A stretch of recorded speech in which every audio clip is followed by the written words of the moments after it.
Bien. A ver si por el chat me pueden escribir qué es una proteína, cómo está formada una proteína, qué tipo de enlace presenta una proteína. Péptido. Ok. ¿El enlace es un péptido? Nicole. Ajá. Peptídico, dice Piero. Ok, es un enlace peptídico, cierto. Un enlace peptídico. Y bueno, son uniones de aminoácidos también, sabemos, ¿no? Entonces, han estudiado ya con la doctora Ho en el primer capítulo de que estas proteínas pues tienen estructuras, 4 niveles de estructuras, ¿cierto? Nivel primario, secundario, terciario y cuaternario, cada vez más complejas y involucrando distintos enlaces en cada una de ellas. Entonces, en nuestro organismo, ¿qué funciones va a cumplir nuestras proteínas? A ver si me escriben o me hablan. Ok.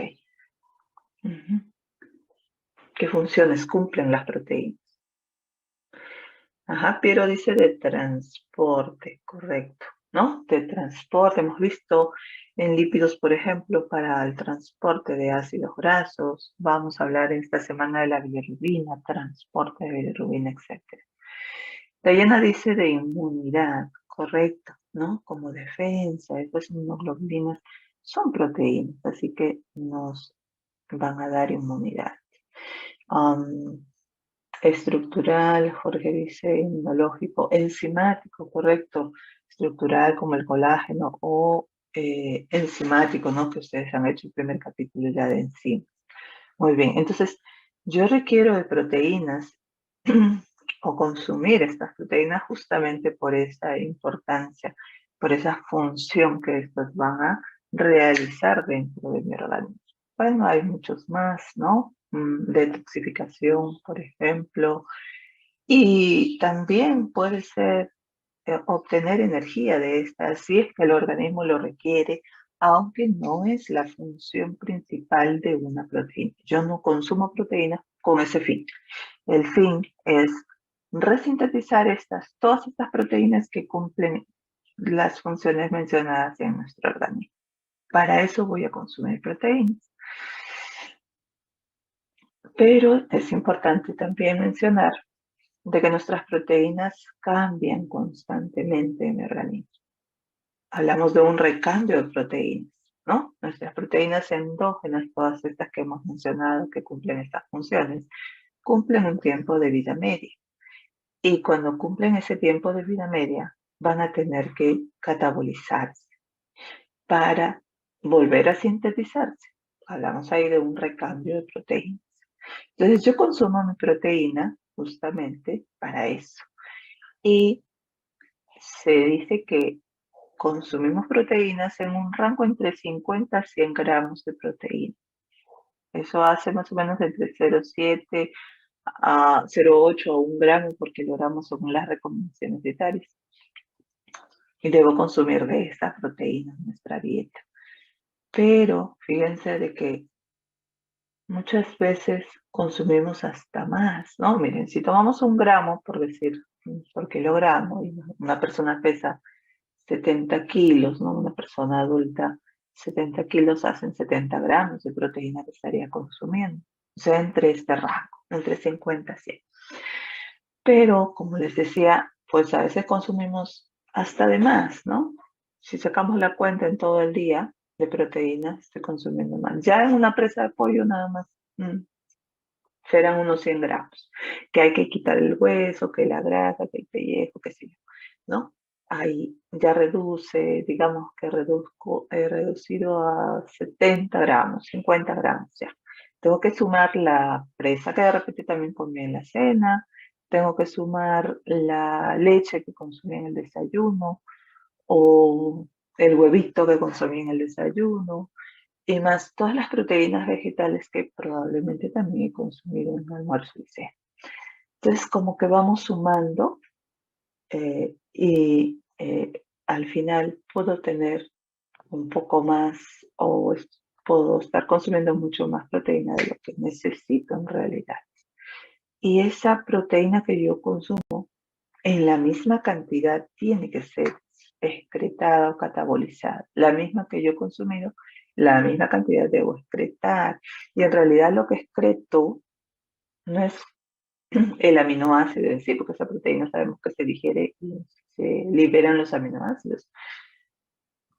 En realidad lo que voy a terminar excretando, catabolizando o perdiendo es simplemente el nitrógeno de esa proteína, ese grupo amino que lleva en su estructura, lo pierdo, el nitrógeno, como amonio que luego se convierte en Entonces hablamos de que esas proteínas tienen que recambiarse y por eso diariamente vamos a decir que se van a degradar entre 300 a 400 gramos de proteínas endógenas y que en la misma cantidad, obviamente, tiene que resintetizarse también, ¿no? Tengo que volver a resintetizar. Y entonces para resintetizar yo utilizo los aminoácidos de las proteínas que he consumido, pero además puedo reutilizar aminoácidos que se han obtenido de la degradación de esas propias proteínas. Entonces vuelvo a resintetizar entonces en la misma cantidad, ¿no? En esa degradación, ese catabolismo de estas proteínas, después que cumplen su tiempo de vida media, vamos a creer que los tiempos de vida media también de las proteínas varían, ¿no? Algunas son mucho más estables, como por ejemplo las proteínas estructurales, el colágeno, son mucho más estables, a diferencia de una, de repente, enzima, que su tiempo de vida es mucho más corto, ¿no? Entonces está en constante cambio. Bueno, entonces, cuando yo consumo esa proteína en dieta, voy a tener enzimas para poder digerirla, ¿cierto? Entonces, dentro de los grupos de enzimas que tenemos a este primer grupo que es la denominada las endoproteasas. Dentro de las endoproteasas tenemos a la pepsina y tenemos a la tripsina, quimotripsina y a la elastasa. La pepsina, pues ya ustedes conocen que es secretada por el jugo gástrico y las otras por el jugo pancreático. ¿Y cómo actúan estas endoproteasas? Lo que van a hacer es justamente romper esos enlaces peptídicos que posee esa proteína, ¿no? Ustedes me han dicho que esa proteína está unida por aminoácidos mediante un enlace peptídico. Entonces, el enlace peptídico es el que se va a hidrolizar por la acción de estas enzimas. Pero cada una de ellas va a actuar sobre ciertos aminoácidos específicos que luego vamos a decir cuáles son. Y como es una endoproteasa, los enlaces que rompen son los que están formando ese enlace peptídico, esos aminoácidos dentro de la cadena proteínica, dice ahí. O sea, si esta es mi larga cadena de aminoácidos de toda mi proteína, sabemos que es mucho más de 50 aminoácidos, mucho más grande. En medio de esa cadena, ¿sí? Por ejemplo, acá se podría romper este enlace, ¿no? Eso significa que hidroliza el enlace peptídico que está dentro de la cadena proteínica. Pero vamos a ver luego cuáles específicamente son los aminoácidos que tendrían que estar en esa posición para que pueda actuar cada una de estas enzimas. Entonces, esa es una endoproteasa. Una exoproteasa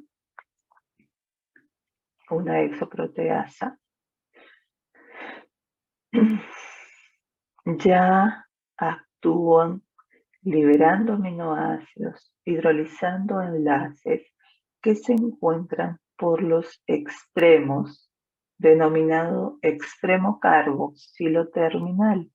A ver, una proteína, una cadena proteínica, siempre tiene dos extremos, ¿cierto? Un extremo, por este lado, lo tengo, es el extremo carboxilo terminal. Siempre termina en este extremo con un grupo carboxilo, por eso se llama carboxilo terminal. Y por este otro extremo termina siempre un grupo amino, y este vendría a ser el extremo amino terminal.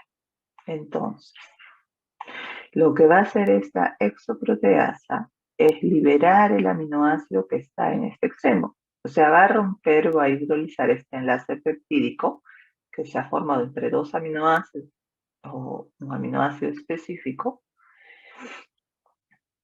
para que se libere ese aminoácido, ¿no? Sal. Dentro de este grupo de enzimas exoproteasas se encuentran las carboxipeptidasas, tanto la A como la B. Estas son secretadas por el jugo pancreático también. ¿Ok?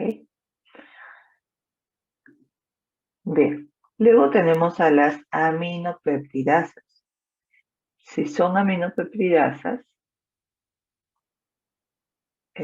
pues libera, por lo tanto, el aminoácido que se encuentra por el extremo amino terminal, ¿cierto? Entonces, por acá se va a hidrolizar este enlace peptídico, liberando también, o sacando también este aminoácido que está en este extremo amino terminal.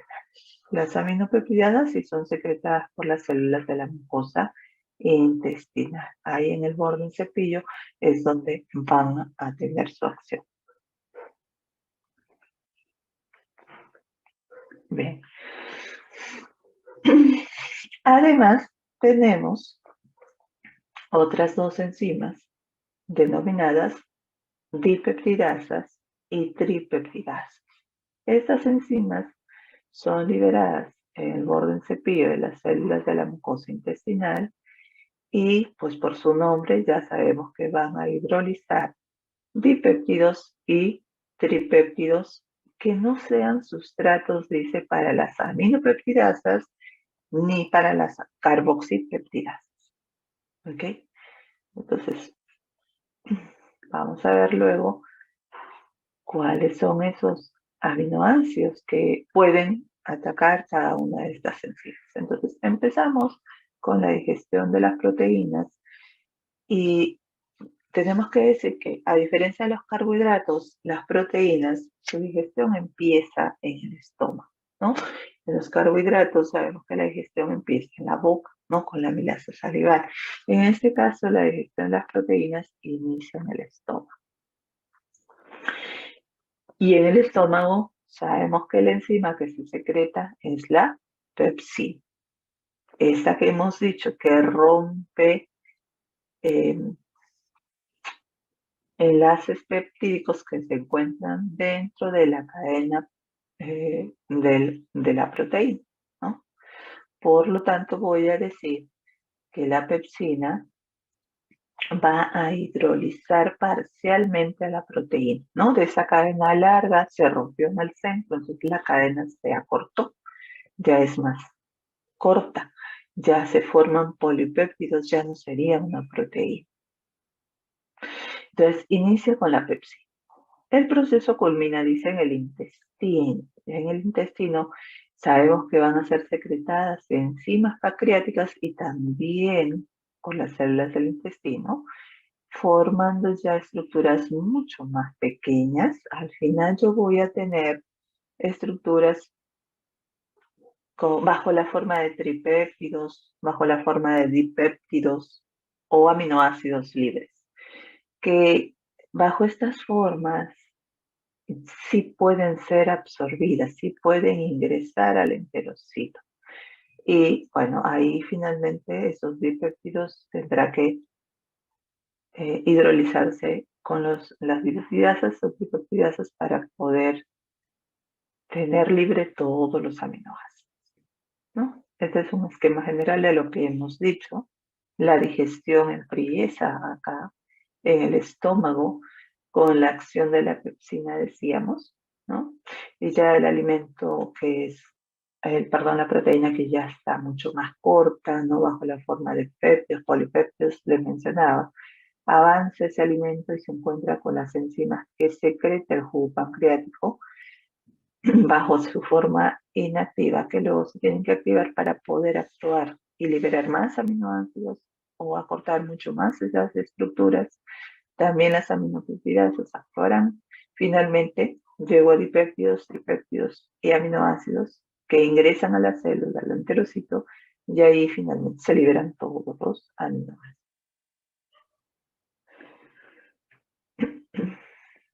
Entonces la digestión empieza en el estómago, ahí actúa, decíamos, la pepsina, ¿verdad? Hidrolizando parcialmente a la proteína. Pero previamente a esa acción, las proteínas de la dieta son desnaturalizadas por la presencia de ese ácido clorhídrico que se secreta en el estómago. De tal manera que, claro, esa proteína, si vino con una estructura mayor, se logra desnaturalizar y volviéndola un poco más lineal de repente, ¿no? La cocción también es otra forma de desnaturalizar y claro, cambia esa estructura de tal manera que de esa forma desnaturalizada la proteína será mejor para que pueda actuar la pepsina y pueda hidrolizar y romper ese enlace peptídico. ¿Ok? Entonces, ahí en el estómago, la pepsina, bueno, en realidad es secretada bajo la forma de pepsinógeno, no su forma inactiva. Sucede lo siguiente, que la mucosa gástrica secreta gastrina para que esa gastrina promueva la secreción primero del pepsinógeno por las células principales y las células parietales lo que van a hacer es secretar ácido clorhídrico. Entonces, ese pepsinógeno en presencia de ese ácido clorhídrico se activa y se vuelve pepsina para que empiece a actuar sobre las proteínas que llegaron acá al estómago. Entonces, acá está. Gastrina hace que las células parietales secreten ácido, las principales secreten pepsinógeno, y cuando el pepsinógeno se encuentra allí en el estómago en presencia de ese ácido clorhídrico, ¿no? En pH bastante ácido, pues va a hidrolizarse este pepsinógeno liberando 42 aminoácidos de su estructura y lo que me queda es la estructura de la pepsina que vendría a ser la enzima ya con una actividad para que empiece a actuar sobre la proteína de esa dieta. Muy bien. ¿Cómo actúa la pepsina? Ya dijimos que es una endopeptidasa, por lo tanto, hidroliza uniones peptídicas dentro de la estructura de esa proteína y actúa específicamente cuando se encuentren allí formando un enlace peptídico, por ejemplo, aminoácidos aromáticos. O puede también estar allí un aminoácido de cadena ramificada. O podría encontrarse también la metionina, ¿no? Aminoácidos aromáticos, cadenas ramificadas o metionina. Entonces, esa larga cadena de esa proteína puede ser que en medio haya dos fenilelaninas, que son dos aminoácidos aromáticos formando un enlace peptídico. Entonces la pepsina puede hidrolizar, puede romper ese enlace y separar en dos cadenas, ¿no? Dos péptidos, dos polipéptidos. O podrían estar estos dos aminoácidos aromáticos, fenilalanina y tirosina. También puede romper ese enlace peptídico. O podría ser un aminoácido aromático como la fenilalanina con uno de cadena ramificada como la leucina, por ejemplo. Acá también podrá romper ese enlace. O podría encontrarse dos aminoácidos de cadena ramificada como la leucina y la valina. También se rompe ese enlace.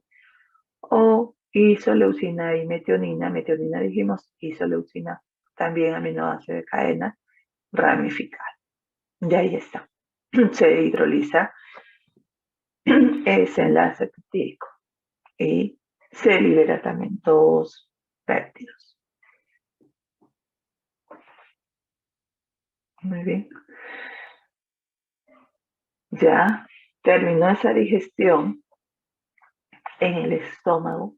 Ya esa estructura de esa proteína es mucho más corta y avanza, ¿no?, el trayecto para llegar a nivel del intestino. Por lo tanto, allí se van a secretar enzimas pancreáticas, ¿no? Pero primero el páncreas secreta bicarbonato. El bicarbonato tiene la función de neutralizar ese ácido clorhídrico que proviene del estómago y por lo tanto ya no va a estar ácido, ¿no? Porque a ese pH no podrían actuar estas enzimas pancreáticas. Y además tiene la función de elevar ese pH, el bicarbonato eleva el pH, ¿no? Porque tiene un pH alcalino. Entonces, eso permite que puedan activarse las proteasas que son secretadas por el páncreas. Que mencionamos también que esas enzimas pancreáticas estaban secretadas en forma inactiva, decimos como proenzima o zimógenos, ¿verdad? Nunca se secretan en forma activa porque podrían digerirse las unas a las otras, ya que son proteínas. Entonces son secretadas en forma inactiva. Para que se puedan activar estas enzimas pancreáticas, necesito de la presencia de tripsina. Y esta tripsina, a su vez, va a ser activada por la presencia de una enteropeptidasa que convierta el tripsinógeno en tripsina. Y esta tripsina es la que activa a los demás zimógenos. Pasa de quimotripsinógeno a quimotripsina, de proelastasa a elastasa y de procarboxipeptidasas a carboxipeptidasas. Ya las tenemos en forma activa para que puedan empezar a digerir esas proteínas. Este es un comentario que está en el libro de Marx que justamente nos menciona que esas proenzimas están almacenadas en el páncreas, ¿no? En gránulos secretorios, dice. Y que el páncreas también sintetiza un compuesto que se llama el inhibidor secretorio de la tripsina. Y la utilidad de este inhibidor secretorio de la tripsina, es inhibir o bloquear, dice, cualquier actividad de la tripsina que pueda ocurrir por una activación accidental del tripsinógeno. Entonces, si se activa la tripsina, entonces se empieza a activar a las demás enzimas y por lo tanto empezaría su actividad también. Y esto conllevaría a que se empiecen a digerir todas las proteínas intracelulares del páncreas, ocasionando que haga un cuadro de pancreatitis. Entonces, el inhibidor secretorio de la tripsina tiene esa función, ¿no? Y evitaríamos que haya en el paciente una pancreatitis. Muy bien, ahora, ¿dónde y sobre qué aminoácidos es que va a actuar estas enzimas pancreáticas que hemos mencionado, que ya se activaron, ¿verdad? Ya está bajo la forma de tripsina, quimotripsina y elastasa. La tripsina va a hidrolizar ésteres con estos dos aminoácidos arginina y aminoácidos lisina. Se encuentra formando esa unión. La quimotripsina hidroliza uniones o ésteres formadas con aminoácidos aromáticos como tirosina, fenilalanina, triptófano, metionina y lisina. también aminoácidos aromáticos, también dijimos en la pepsina, pero la pepsina actúa a nivel del estómago.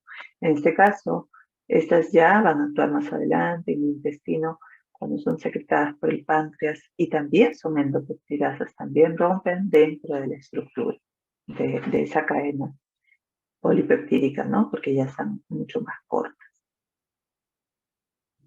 Las elastasas hidrolizan enlaces peptídicos en donde se encuentra un aminoácido alifático neutro pequeño, como por ejemplo aminoácido alanina, aminoácido glicina y aminoácido serina.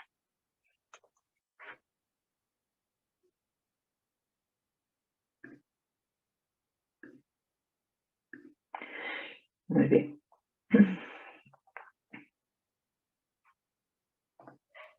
Ok, entonces dice, los péptidos pequeños formados por acción de tripsina, quimotripsina y elastasa son atacados por las exopeptidasas que hemos dicho van a cortar aminoácidos por los extremos, ¿verdad?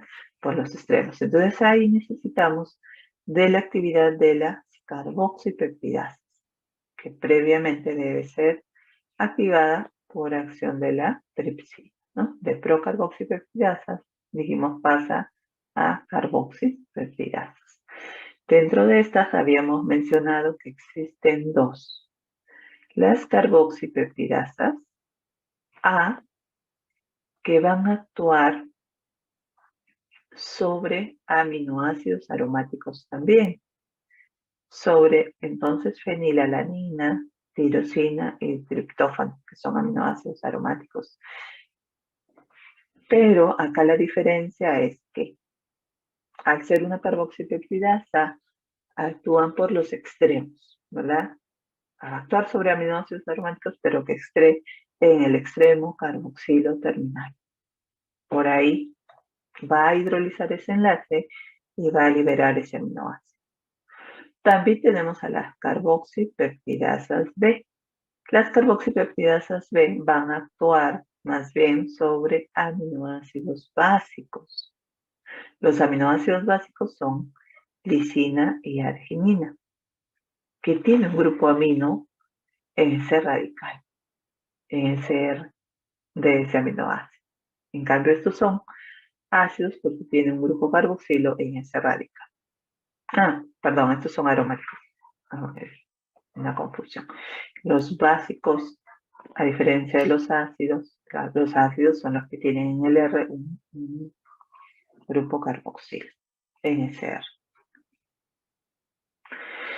Bueno, el proceso de digestión va a culminar en el intestino.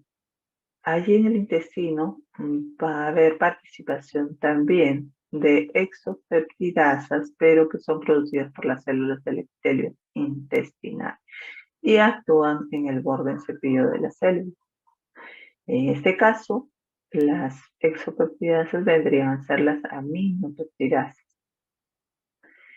que como dijimos, estas actúan liberando o sacando un aminoácido, pero esta vez por el extremo amino terminal, por este otro extremo, ¿no? A diferencia de las carboxipeptidasas. También las aminopeptidasas son exopeptidasas, al igual que las carboxipeptidasas, pero sacan o liberan aminoácidos del extremo amino terminal. Muy bien. Entonces,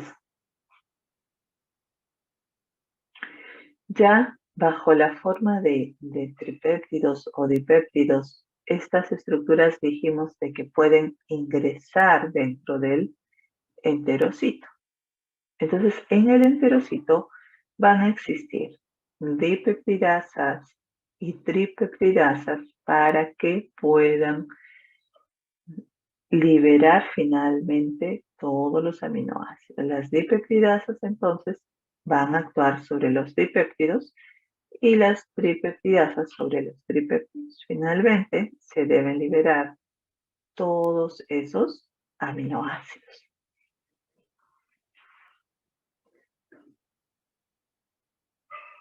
Ahí está todo el proceso que hemos visto. Desde la digestión en el estómago de esa proteína que yo he consumido por acción de la pepsina, que acorta la estructura y los vuelve péptidos, polipéptidos, y ya en el intestino actúan tripsina, quimotripsina y lactasa.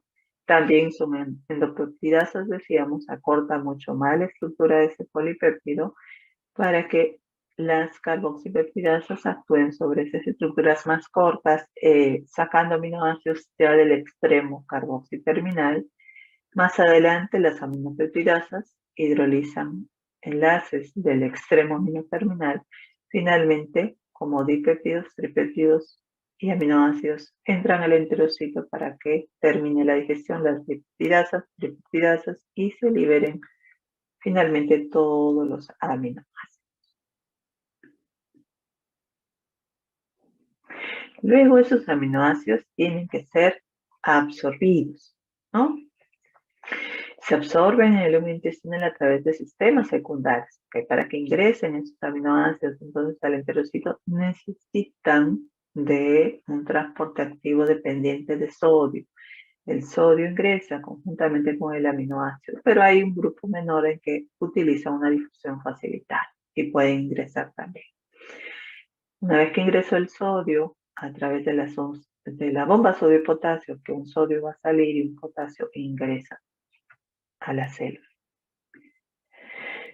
Y bueno, luego ya ese aminoácido va a llegar a circulación y tiene que ser allí actuar distintos sistemas de transporte para ir y llevar a distintos tejidos también. Dice, los aminoácidos que entran a la sangre son transportados a través de membranas celulares de varios tejidos, principalmente por cotransportadores dependientes de sodio y en menor medida también por transportes facilitados. Entonces, en distintos tejidos van a existir todos estos distintos sistemas o transportadores. En este caso, estamos viendo al sistema A y ese sistema A va a transportar principalmente aminoácidos que tienen una cadena lateral corta a los aminoácidos polares o aminoácidos lineales. Por ejemplo, dentro de estos están los aminoácidos alanina, glicina, serina, metionina y el aminoácido prolina. Y también dependen del sol.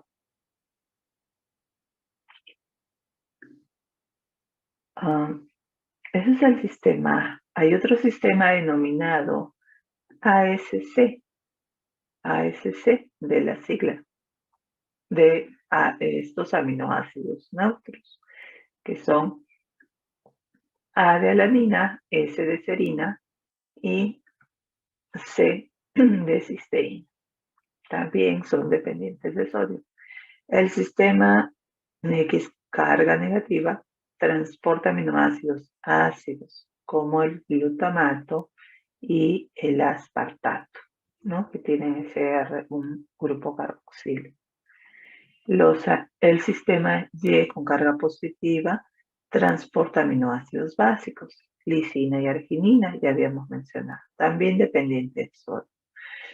Luego, el sistema N transporta glutamina y asparagina y el sistema beta transporta beta-alanina y aminoácido taurino.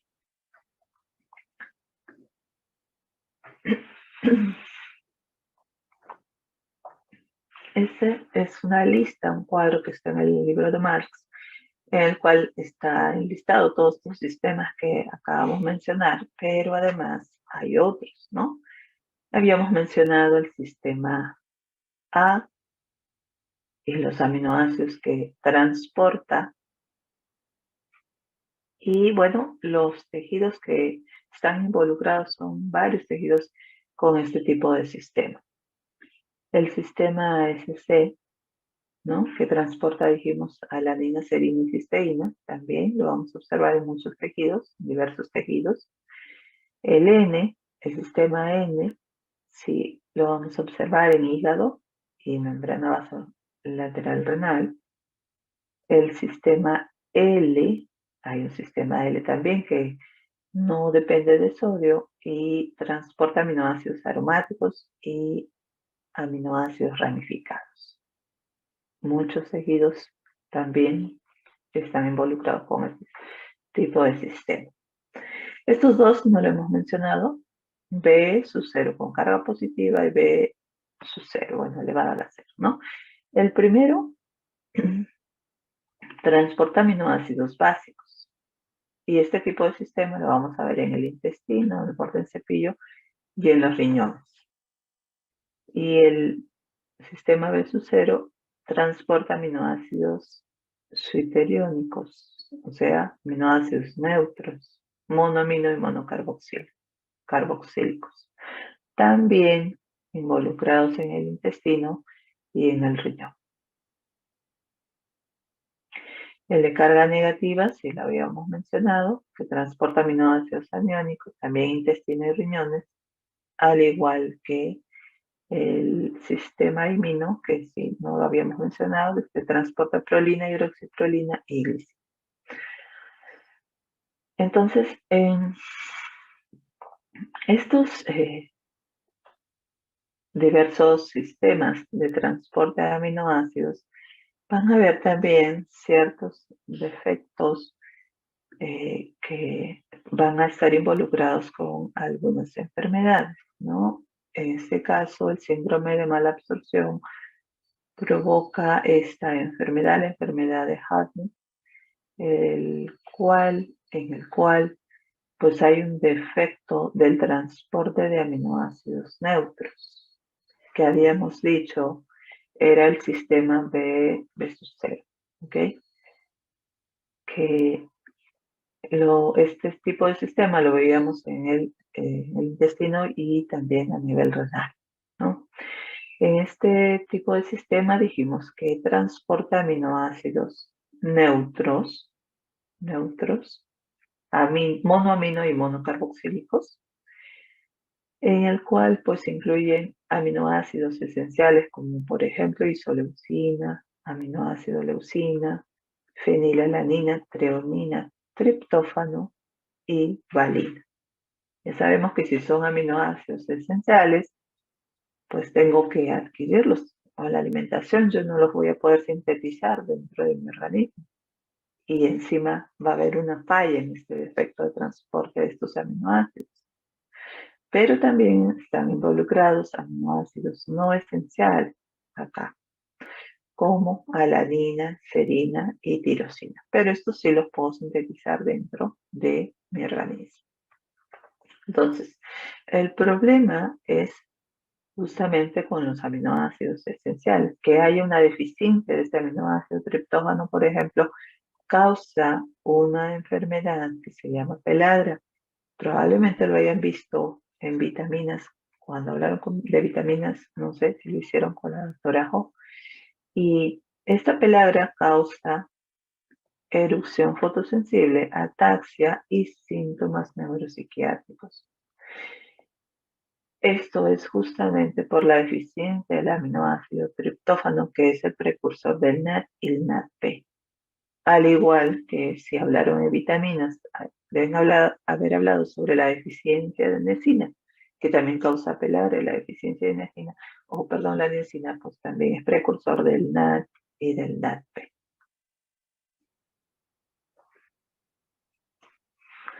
Entonces, en estos pacientes no se van a poder absorber estos aminoácidos neutros a la velocidad normal en el humo intestinal y tampoco se van a poder reabsorber fácilmente estos aminoácidos en el filtrado glomerular a la sangre, lo que va a ocasionar que exista hiperaminoaciduria, ¿no? Estos aminoácidos se van a encontrar en la orina, que van a ser excretados al no poder ser reabsorbidos por falla en este sistema.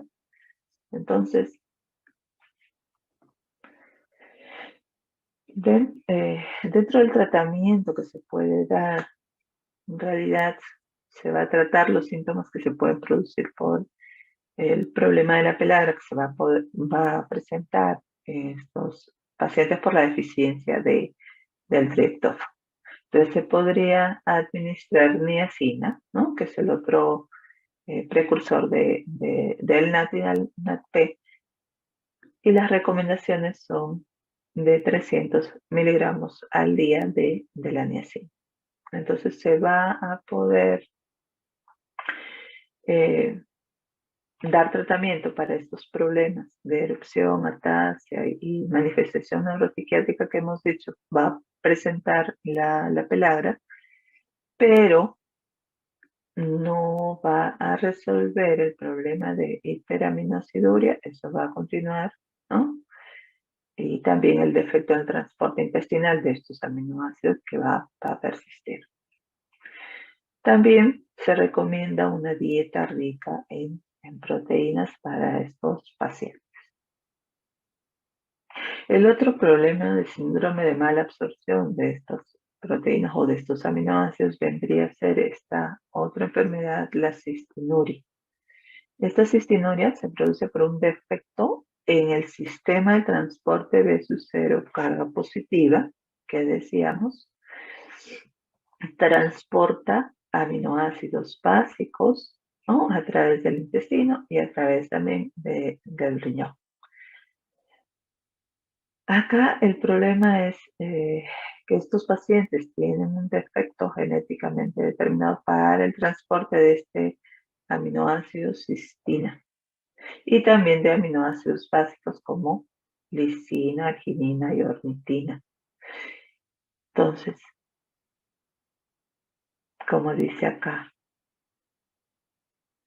no aparentan tener síntomas por insuficiencia de estos aminoácidos en este tipo de problema. ¿Por qué? Porque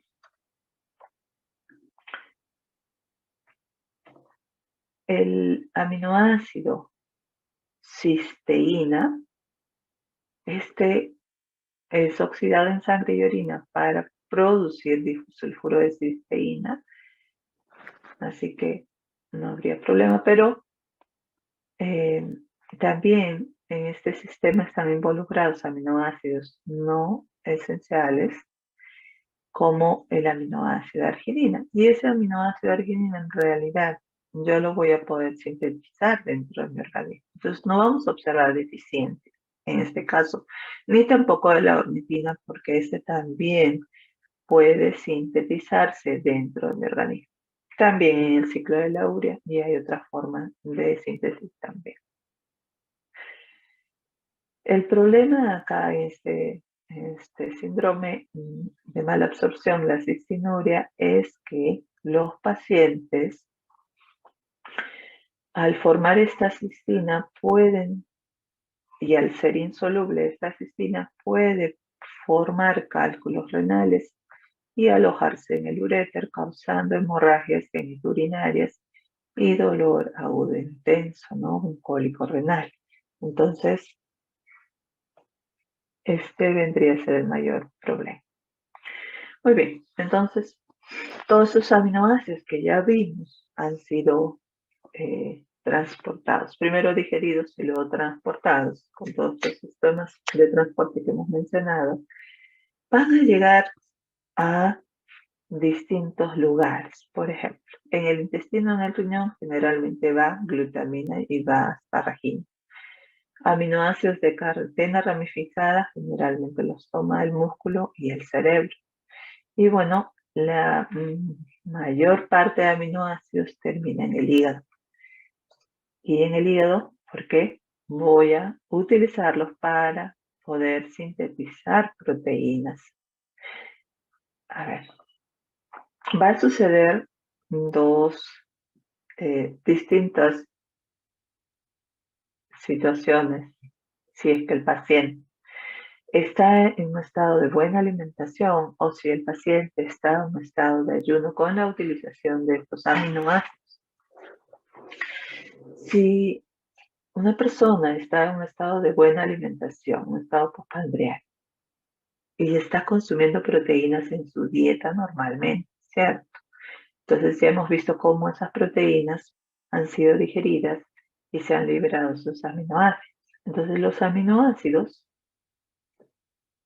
que yo he digerido Y además, esos aminoácidos que vienen del recambio también de estas proteínas son tomados para poder formar nuevas proteínas. Esa es la finalidad, el fin principal de ese aminoácido, de ese consumo de proteínas. Pero además van a haber compuestos que requieren de nitrógeno en su estructura, compuestos esenciales, dice acá, como por ejemplo, ¿qué podría ser? Como por ejemplo la formación de nucleótidos requiere de aminoácidos, requiere de nitrógeno, como por ejemplo la formación de sales biliares, en la cual hemos visto que se conjuga con aminoácidos. Y también tenemos que dar aminoácidos para eso, ¿no? Por ejemplo, la formación de porfirinas también, en su momento lo vamos a ver, que también requiere de aminoácidos. ¿Ok? Entonces, y bueno, acá también las proteínas o estos aminoácidos para formar proteínas en distintas células, ¿no? Cuando ya sobren aminoácidos, después de haber formado estos compuestos requeridos, estas proteínas principalmente, entonces estos aminoácidos sobrantes, y yo he dicho que lo que sobra o lo que yo como en exceso, se tiene que catabolizar, se tiene que perder en la misma cantidad que ingresé además. Y en realidad lo que se pierde es el nitrógeno, dije también, no es el grupo amino.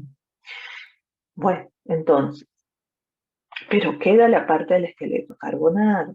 Entonces, más adelante vamos a ver que existen en el catabolismo de aminoácidos, existen dos grupos.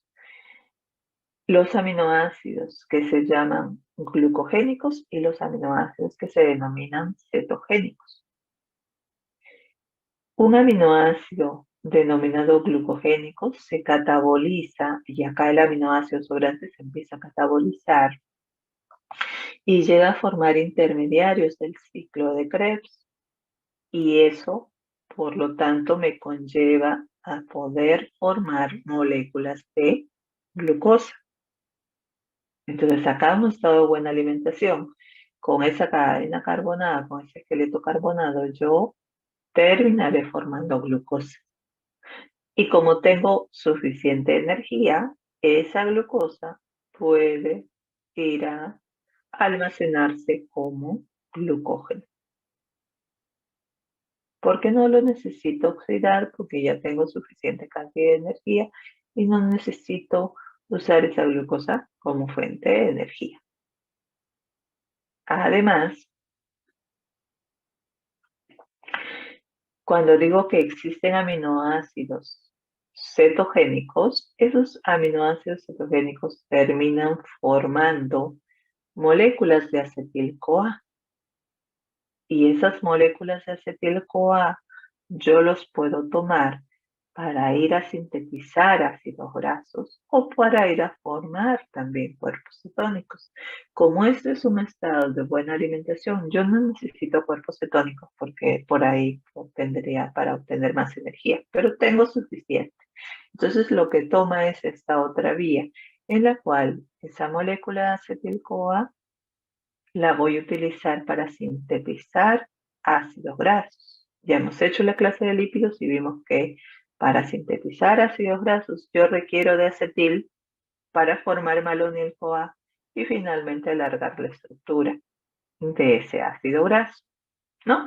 Y ese ácido graso luego se esterifica con el glicerol para formar triacilglicerol, ¿cierto? Entonces, por esta vía, entonces yo haré la formación de triacilglicéridos y empaqueto en VLDL para que se transporte al tejido adiposo y se almacene allí para el momento que se necesite obtener energía a partir de ese triacilglicérido. Bien, entonces, cambia la situación si es que, pues, la persona más bien necesita energía, ¿no? Y está en un estado de ayuno, necesita energía, por lo tanto, no está consumiendo proteínas. Y entonces yo requiero obtener energía de todas mis reservas, ¿no? Glucógeno, lípidos y proteínas. Entonces ahí es donde se van a degradar las proteínas del músculo para poder obtener energía de estas proteínas. Entonces la proteína se degrada, se libera aminoácidos, ¿no? Y estos aminoácidos tienen que ir hacia el hígado. Pero cuando se cataboliza el aminoácido, vamos a ver de que ciertos aminoácidos no pueden viajar por circulación. Por ejemplo, los aminoácidos ácidos no van a poder y por lo tanto tienen que convertirse en glutamina, que es un aminoácido que me va a servir de transporte. Además que cuando este aminoácido se cataboliza, también libera ese amonio. Entonces, esa es una forma de transportar ese amonio a través de esa glutamina. O por acá, en el ciclo de la glucosalanina, también la alanina me sirve de otro medio de transporte de ese glucomino y va, ¿no? Y hay algunos aminoácidos que van directamente. Entonces, ¿qué sucede con esos aminoácidos que ya llegaron acá al hígado? Igualmente, como hemos mencionado, algunos son glucogénicos, algunos son cetogénicos. Los que son glucogénicos forman glucosa, intermediarios del ciclo de Krebs forman glucosa. Y entonces yo puedo tomar esta glucosa para, pues, abastecer de glucosa los tejidos como el cerebro y eritrocitos que dependen exclusivamente de glucosa. Y o convertirlos en cuerpos cetónicos, porque si son aminoácidos cetogénicos, estos liberan moléculas de acetil-CoA. Y esas moléculas de acetil-CoA, yo les decía que van a formar cuerpos cetónicos. Entonces yo puedo utilizar esos cuerpos cetónicos en tejidos extrahepáticos, ¿cierto? El hígado no lo va a poder utilizar, ya hemos aprendido en lípidos eso, pero los puedo exportar para que al momento de exportarlos hacia otros tejidos se reconviertan en nuevamente moléculas de acetil-CoA, ¿no? Dijimos que acetocetato, el beta-hidroxibutirato tienen que reconvertirse en acetil-CoA para que entren nuevamente al ciclo de Krebs y me aporten más energía. Entonces, el músculo y el riñón van a poder utilizarlo como fuente de energía. Muy bien. Entonces, lo principal es la biosíntesis de nuevas proteínas dentro de mi organismo con la utilización de ese aminoácido que viene de la dieta o del recambio de proteínas y también la formación de compuestos no proteicos. Además, puedo realizar gluconeogénesis si es que, la situación lo amerite, ¿cierto? O sea, si es que pues no hay suficiente energía y tendré que hacerlo, ¿no? Para poder obtener energía. Entonces, en estos procesos, en cualquiera de estos, esos aminoácidos se deben degradar, decimos, se deben degradar. Entonces, cuando hablamos de degradación de ese aminoácido y al tener ese aminoácido, esta estructura común para todos, sabemos que siempre en un aminoácido hay un carbono en el centro, el cual está ligado a 4 grupos, en este caso, un grupo carboxilo, por acá tiene un grupo amino, tiene el hidrógeno siempre, y tiene un radical que hace la diferencia entre aminoácido y aminoácido, ¿cierto?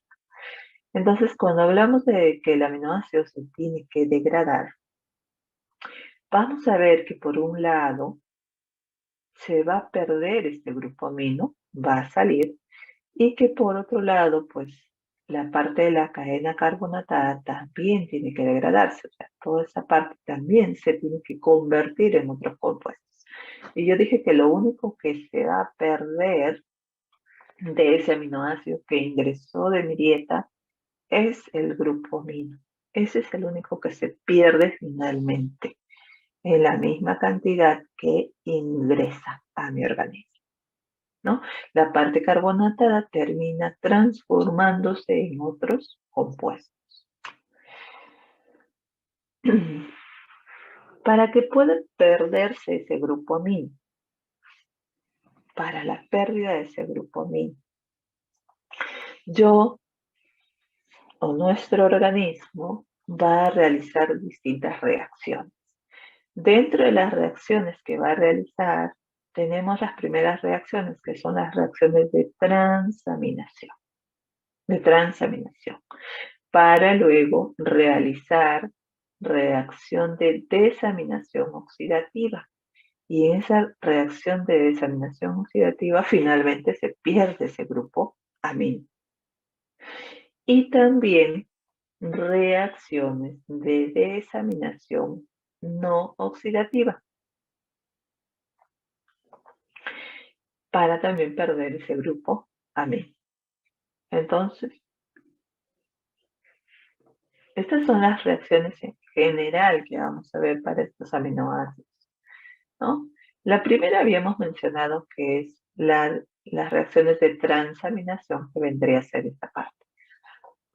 La reacción número 1. Para hablar de reacciones de transaminación, están involucrados, pues ahí, un aminoácido y un cetoácido, ¿cierto? Aminoácido tiene su grupo amino, grupo carboxilo. Cetoácido tiene su cetona con su grupo carboxilo, cetoácido. En reacciones de transaminación hay transferencia de grupos funcionales. En este caso, la transferencia del grupo amino, que va a ser transferido y va a ingresar acá a reemplazar a este oxígeno. Es lo que ya tengo por acá, convirtiéndose este cetoácido en un nuevo aminoácido. Y como es el cetoglutarato, se va a convertir en glutamato, porque ambos tienen el mismo R en su estructura, el mismo radical. Ahí está. Después, lo común que es para un aminoácido, ¿no? Un grupo amino, grupo carboxilo. Como es de cetoácido, grupo cetona y grupo carboxilo. Y de este aminoácido se formará un nuevo cetoácido, que en este carbono está entrando el oxígeno, cetoácido. El R se conserva el mismo R de este aminoácido que ha participado ahí en la reacción.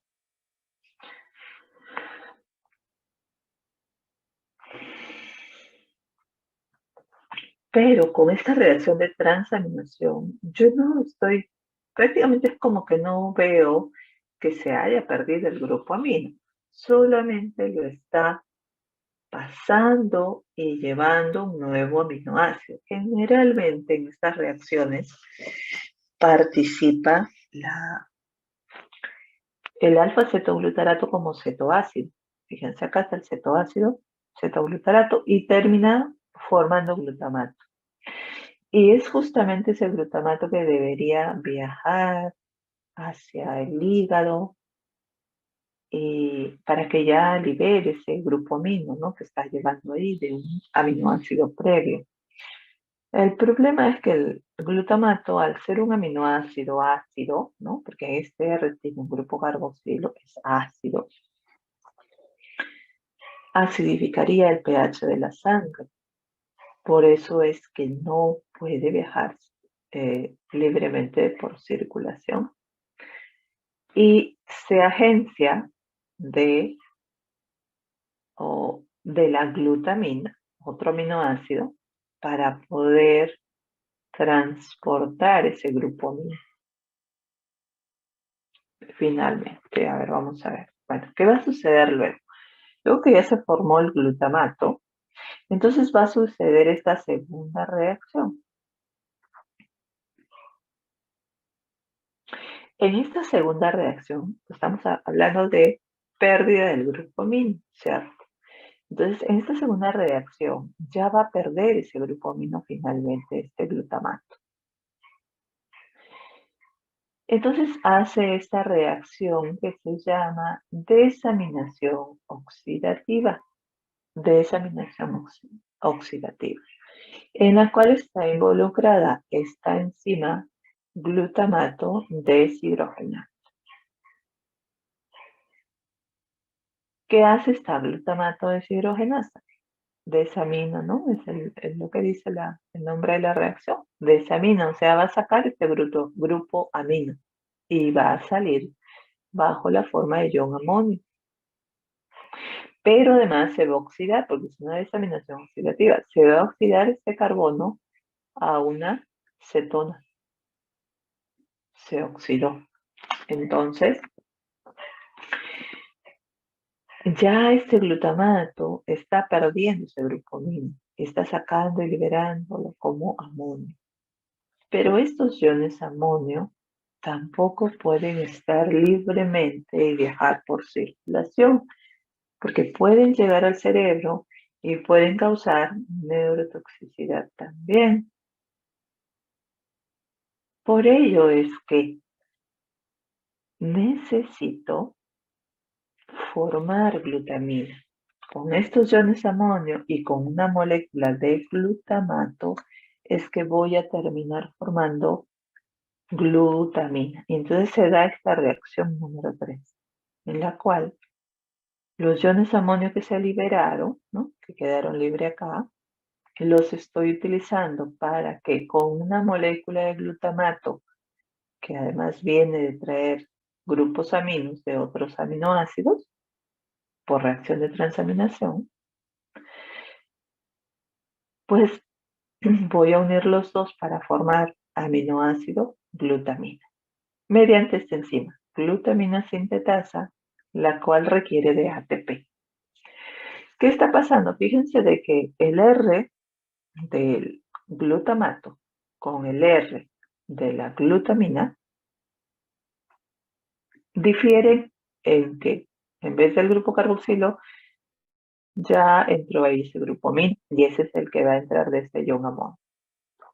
Entró ahí. De esa forma es un aminoácido inocuo, no es ácido, no es básico, es neutro y por lo tanto puede viajar por circulación sin problema. Y la idea es que llegue hasta el hígado para que en el hígado nuevamente se reconvierta en glutamato y haga esta cuarta reacción. Hace esta cuarta reacción en la cual la glutamina que llevó ahí al hígado, mediante esta enzima glutaminasa, con ayuda de agua, libera nuevamente esos iones amonio, va a salir este de acá y se va a volver a reconvertir en aminoácido glutamato, ¿no? O sea, va a tener nuevamente ese grupo carboxilo en este extremo.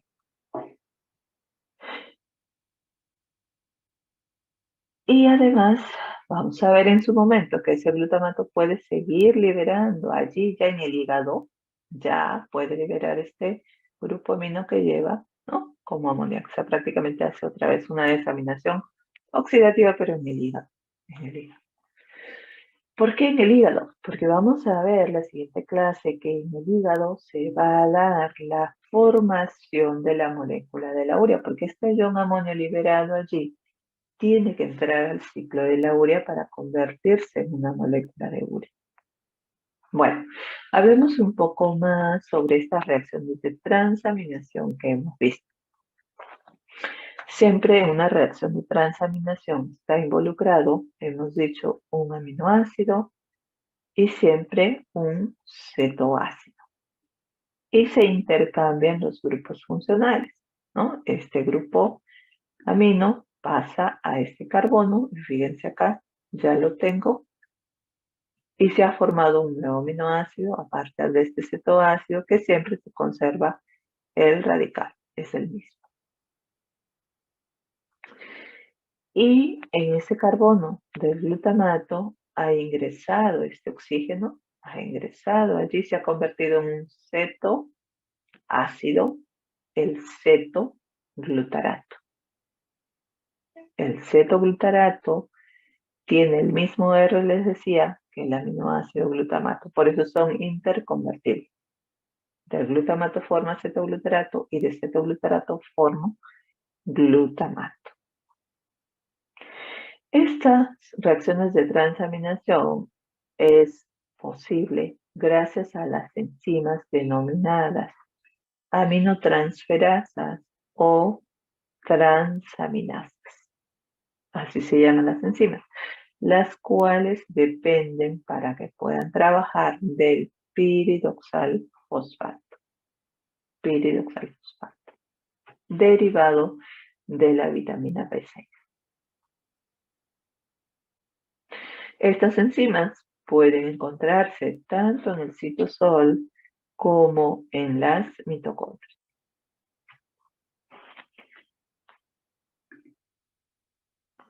Bueno, y como decía, pues yo requiero del fosfato de piridosal como cofactor de esta enzima para que pueda trabajar.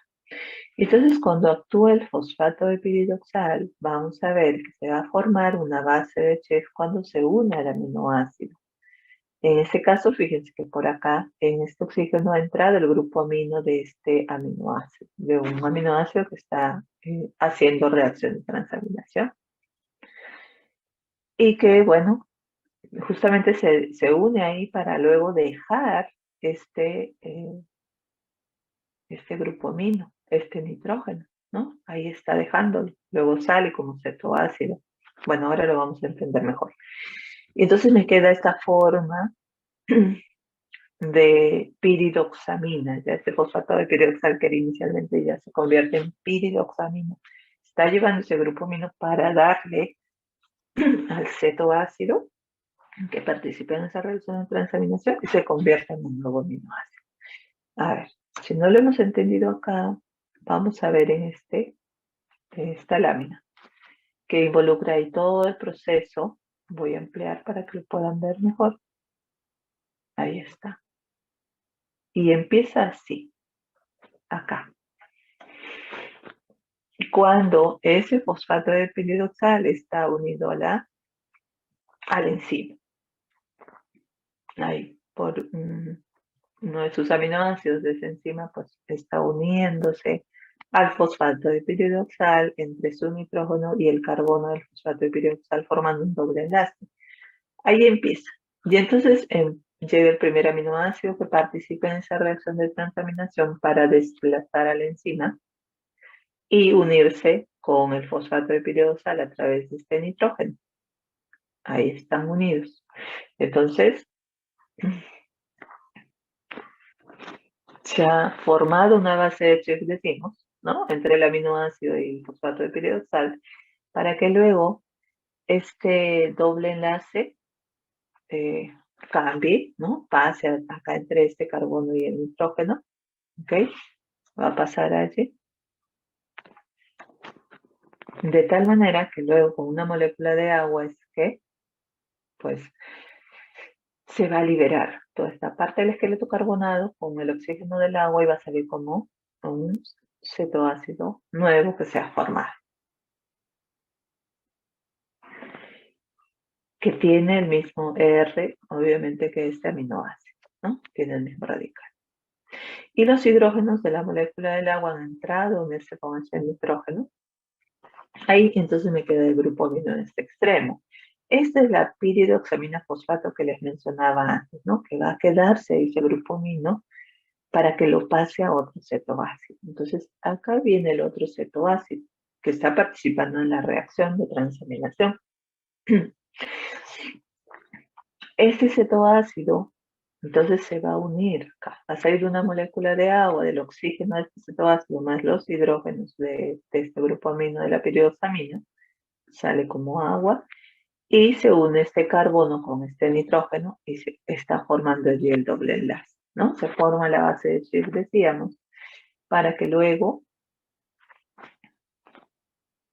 bueno, se desplace ese doble enlace, porque sí, va a desplazarse ahora acá entre ese carbono y nitrógeno. Y viene la enzima para que desplace esta parte de la estructura que saldrá ahora con, perdón, acá, vamos a bajar. Va a salir con este nitrógeno, ¿no? Como un nuevo aminoácido. Ese cetoácido que llegó sale como un nuevo aminoácido. Entonces la enzima está ingresando a unirse con el fosfato de piridoxal nuevamente. Bien. Entonces, ese es el proceso que vamos a ver y la participación de ese fosfato de piridoxal en la reacción de transaminación. Estas reacciones de transaminación que estamos mencionando van a ser reversibles. Y ese es un proceso muy importante en el metabolismo de proteínas porque a la vez que puedo ver catabolismo, yo puedo ver anabolismo también, o sea, formación o síntesis en ciertos aminoácidos, por ejemplo, no esenciales que sintetiza mi organismo. Ahora, de todos los aminoácidos que realizan reacciones de transaminación, no lo pueden hacer los aminoácidos lisina ni el aminoácido treonina. No hacen reacciones de transaminación. Y cuando participan en reacciones de transaminación, estos cetoácidos, piruvato, oxalacetato y alfa-cetoglutarato, estos dan lugar a la formación. Si es de piruvato, pues se va a formar el aminoácido alanina. Y al inverso, ¿no? Si está participando el aminoácido alanina, en forma inversa, llegará a formar piruvato. Y eso es porque ambos tienen el mismo radical, el mismo R en su estructura. Si es el oxalacetato el que participa en reacciones de transaminación, pues va a formar aspartato. Y lo inverso también, si empieza de aspartato, formará oxalacetato. Y el alfa-cetoglutarato, que ya lo hemos visto y que hemos dicho que de alfa-cetoglutarato forma aminoácido glutamato, en forma opuesta también, gracias a que su R es el mismo, esto de glutamato deriva alfa-cetoglutarato.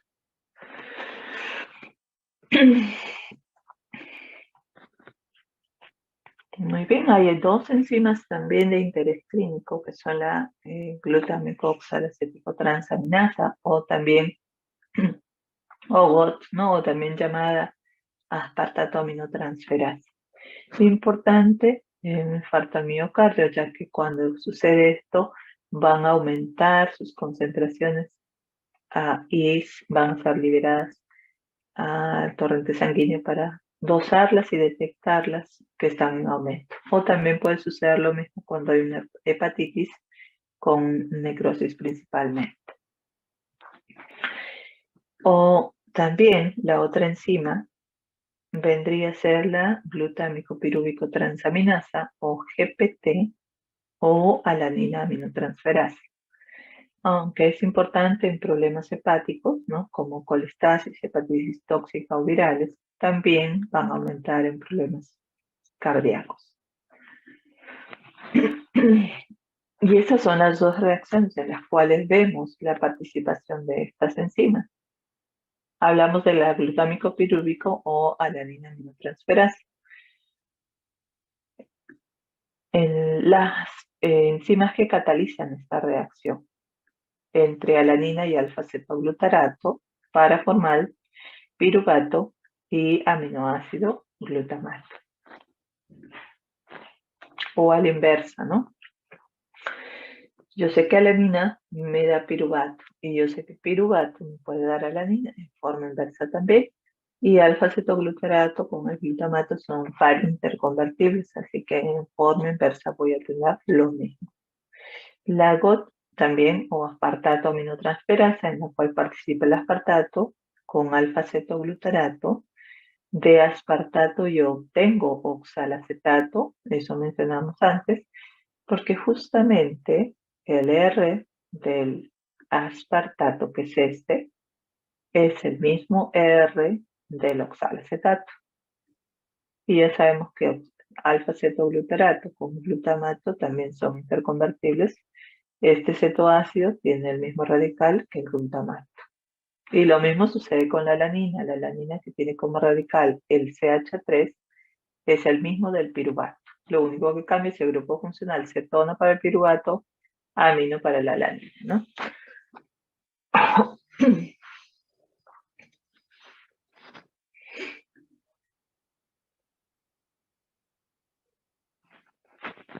Bien. Y como estamos viendo la pérdida de ese grupo amino, dijimos que primero lo pierde por reacciones de transaminación. Bien. Y luego hacen una desaminación oxidativa, dije yo. Entonces, ese glutamato que generalmente hemos visto en estas reacciones, la participación del glutamato, entonces,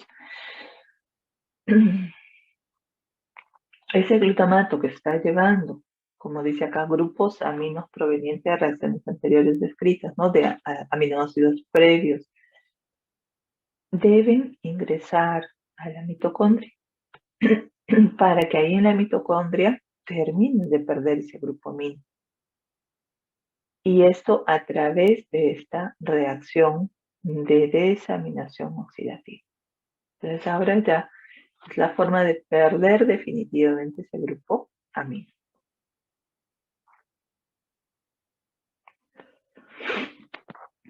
En esta reacción de desaminación oxidativa yo les decía de que participa la glutamato deshidrogenasa. Que este aminoácido glutamato que está llevando ese grupo amino de un aminoácido previo ahora lo va a perder definitivamente. Se va a desaminar, sale ese grupo amino como amoníaco en este caso. Y en este carbono, pues va a haber una oxidación, decíamos, a una cetona. Ahí está.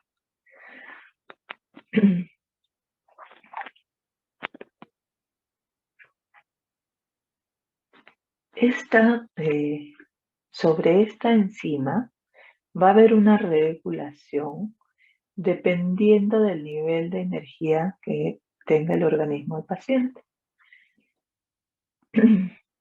Cuando los niveles de energía son altos, o sea, hay suficiente ATP o GTP, ¿no? Ahí por este proceso del ciclo de Krebs que se da en la mitocondria. Entonces, en esa situación, vamos a ver que esta enzima, glutamato deshidrogenasa, se va a inhibir. Dice, se inhibe la desaminación del glutamato. ¿Y por qué se inhibe? Porque si se daría esa reacción, nosotros hemos visto que en esa reacción yo formo alfa-cetoglutarato. Y si yo formo alfa-cetoglutarato, ese alfa-cetoglutarato sabemos que es intermediario del ciclo de Krebs. Por lo tanto, no quiero eso porque hay suficiente cantidad de energía. Por eso es que esta enzima se inhibe, la glutamato deshidrogenasa, con niveles altos de, con niveles altos de ATP y GTP, ¿no? Se inhibe la enzima. Y al contrario, cuando los niveles de ADP y GDP son altos, más bien la enzima se activa. Y si tiene actividad en esa enzima, va a darse esa desaminación, se va a formar alfa-cetoglutarato, lo cual yo requiero que ingrese al ciclo de Krebs además. ¿Para qué? Para que me forme más ATP, más energía, porque no tengo suficiente, no tengo energía. Y además, cuando se da esta reacción, hemos visto que ahí participa el NADS y que luego ese NADS se reduce y después de haber desaminado ese glutamato, ese carbono decíamos que se oxida, ¿no? Entonces yo por esta vía formo NADS reducido también y por lo tanto yo puedo producir ATP a partir de ese NADS reducido. ¿Ok? De esta enzima glutamato deshidrogenasa que hemos dicho es una enzima mitocondrial, bueno, puede estar en el hígado y también en el riñón. Se encuentran en ambas y hacen las mismas reacciones. El proceso de transdesaminación es un proceso que se va a dar en simultáneo. Primero, la transaminación con participación de alfa-cetoglutarato siempre que se convierte en glutamato y ya luego ese glutamato hace desaminación oxidativa a continuación para que se pueda perder este grupo amino, ¿no? Y ese glutamato, mediante la glutamato deshidrogenasa, se convierte en alfa-cetoglutarato y se forma NAD reducido. Eso dijimos, ¿no? Se perdió el grupo amino y por lo tanto, ya ese grupo amino allí en el hígado tiene que entrar a formar URI. También la pérdida de ese grupo amino puede realizarse por desaminación no oxidativa. En este caso, tenemos acá a la enzima serina deshidratasa, que va a realizar también una desaminación del aminoácido serina. Esa enzima también depende fosfato de piridosal. Y bueno, sale ese grupo amino y me queda el esqueleto carbonado como piruvato. Y o también puede ser a través de la treonina, mediante la treonina deshidratasa, dependiente también del piridosal fosfato, libere ese ion amonio y se queda como alfa-cetobutirato. Entonces, la pérdida de ese grupo amino como amoníaco que está saliendo, hemos visto en todas estas reacciones, ¿no? Tanto en las reacciones de desaminación oxidativa como no oxidativa. Ese es el origen de ese amoníaco por estas reacciones. Pero además vamos a ver que en el intestino también las bacterias intestinales pueden producir este amoníaco, ¿no? Y de esas proteínas que se consumen en la dieta, que no hayan sido totalmente digeridas, pues se pueden tomar para que las bacterias pues, también produzcan este amoníaco. Y luego ese amoníaco se absorbe por circulación portal, llega hacia el hígado ese amoníaco, ¿no? Y entra también allí para que luego pueda ser convertido en una molécula de urea. Entonces todos estos iones amoníacos tienen que ser eliminados porque son tóxicos, vamos a decir, son tóxicos. Y decía que podría llegar incluso hasta el cerebro. ¿Y por qué decimos que es tóxico para el cerebro? Porque este aumento de niveles de amoníaco pueden revertir la reacción de la glutamato deshidrogenasa. Y entonces disminuyen la formación de alfa-cetoglutarato o incluso pueden tomar ese alfa-cetoglutarato del ciclo de Krebs. Entonces ahí está como que interrumpiendo esa vía de formación de ATPs mediante el ciclo de Krebs, porque este alfa-cetoglutarato con estos amoníacos se van a unir para formar glutamato. Hacen la reacción inversa mediante esta reacción de la glutamato deshidrogenasa, ¿no?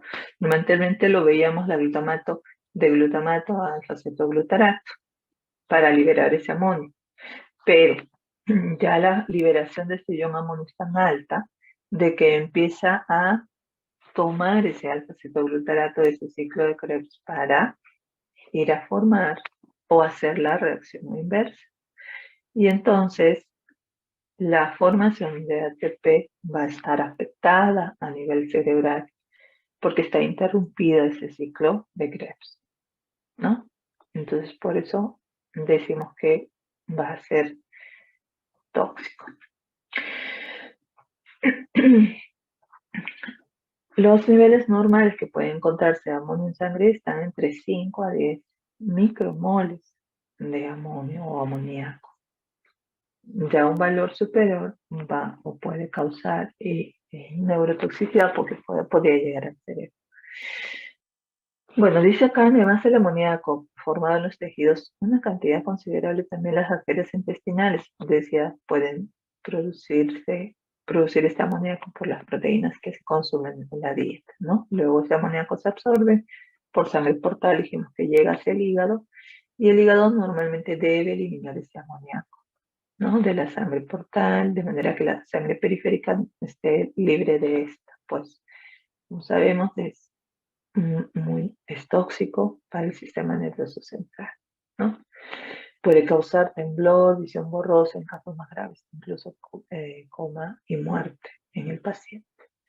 Por lo tanto, ese amoníaco tiene que utilizar este mecanismo cíclico, dice que es en realidad este ciclo de la urea, ¿no? Para poder formar una molécula de urea ahí en el hígado, y luego esa molécula de urea a través de circulación va a llegar hacia el riñón y lo va a excretar por la orina.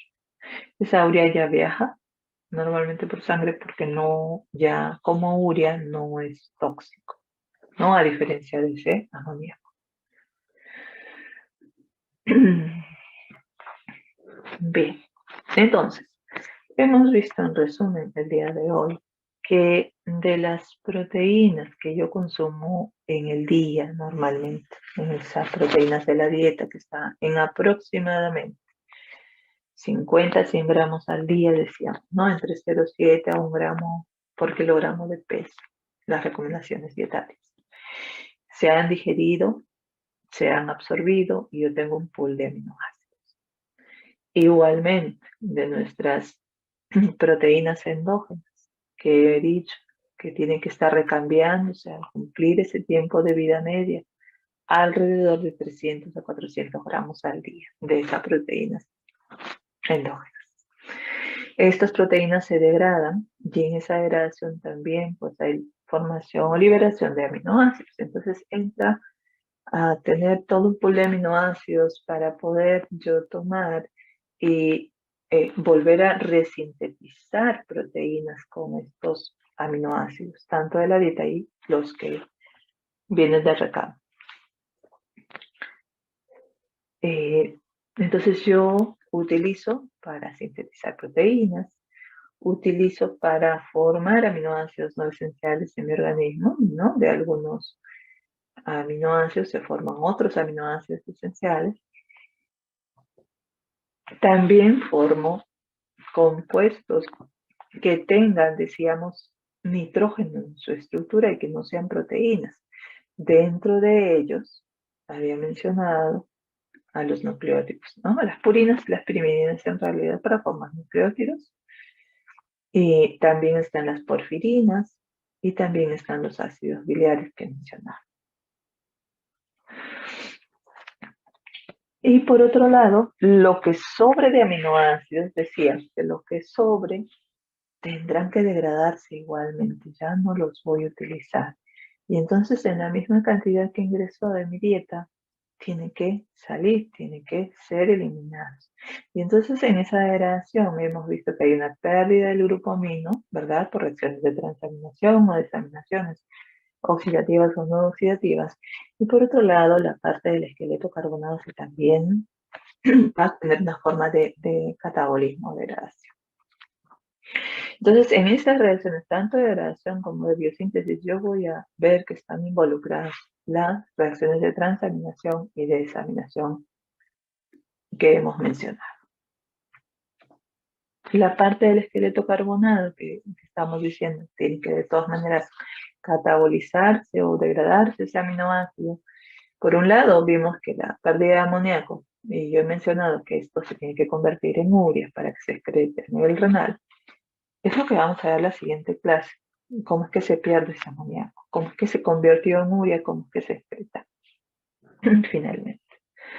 Pero en la parte del esqueleto carbonado de ese aminoácido, vamos a aprender en otra clase también que esa parte del esqueleto carbonado puede terminar formando glucosa, porque se cataboliza y llega a formar intermediarios del ciclo de Krebs mencionado. Y que o puede ser que en esa oxidación llegue a formar moléculas de acetil-CoA, un poco que también al inicio estaba mencionando eso. Y si este aminoácido llega a formar moléculas de acetil-CoA, yo lo denomino aminoácido cetogénico. ¿Por qué? Porque yo puedo utilizar esas moléculas de acetil-CoA para formar cuerpos cetónicos. Si es que el organismo necesita energía, se irá a formar cuerpos cetónicos o directamente en algunos tejidos entra a hacer ciclo de Krebs para obtener energía también, ¿no? Y o de repente faltaría acá mencionar que estas moléculas de acetil-CoA también pueden derivarse para formar ácidos grasos. Eso es cuando hay un estado de buena alimentación y el organismo no requiere energía. Entonces, en los organismos, dice acá, el 90% de las necesidades energéticas son cubiertas por hidratos de carbono y grasas, fíjense, y el 10 al 15% restante es proporcionado por la oxidación de aminoácidos. Tiene que dar los carbohidratos ser la fuente principal de energía, las grasas también. En cambio, debemos reservar las proteínas para más bien sintetizar nuevas proteínas. Bien. Ya. No borré. Vamos, entonces, ahora les dije que íbamos a pasar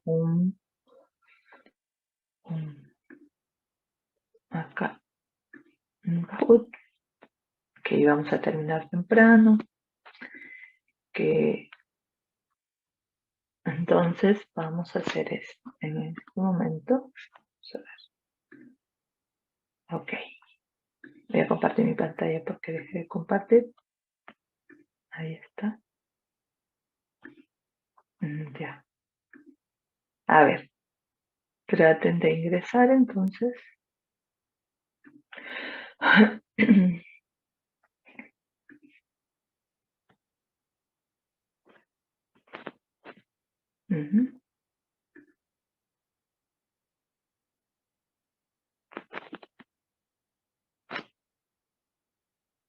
Ya, ahí está el PIN.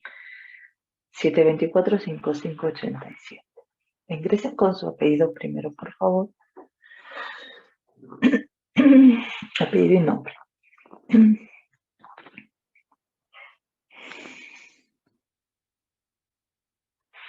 A ver cuántos son. 52, correcto.